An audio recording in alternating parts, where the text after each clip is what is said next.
सगळ्यांना श्री स्वामी समर्थ. आपण ऐकत आहात श्री महालक्ष्मी अष्टक. नमस्तेस्तु महामाये श्रीपीठे सुरपूजिते शंखचक्र गदाहस्ते महालक्ष्मी नमोस्तुते. नमस्ते गरुडारूढे कोलासूरभयंकरी सर्वपापहरे देवी महालक्ष्मी नमोस्तुते. सर्वज्ञे सर्ववरदे सर्वदुष्टभयंकरी सर्वदुःखहरे देवी महालक्ष्मी नमोस्तुते. सिद्धिबुद्धिप्रदे देवी भुक्तिमुक्तिप्रदायिनी मंत्रमूर्ते सदा देवी महालक्ष्मी नमोस्तुते.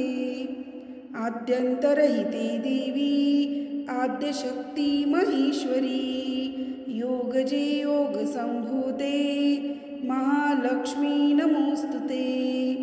स्थूलसूक्ष्म महारौद्रे महाशक्ती महोदरे महापापहरे देवी महालक्ष्मी नमोस्तुते.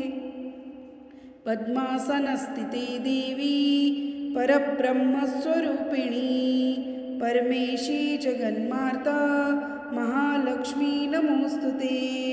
श्वेतांबरधरे देवी नानालंकारभूषिते जगत्स्थिते जगन्माता महालक्ष्मी नमोस्तुते. महालक्ष्मी अष्टकं यः पठेत् भक्तिमान् नरः सर्वसिद्धिमवाप्नोति राज्यं प्राप्नोति सर्वदा.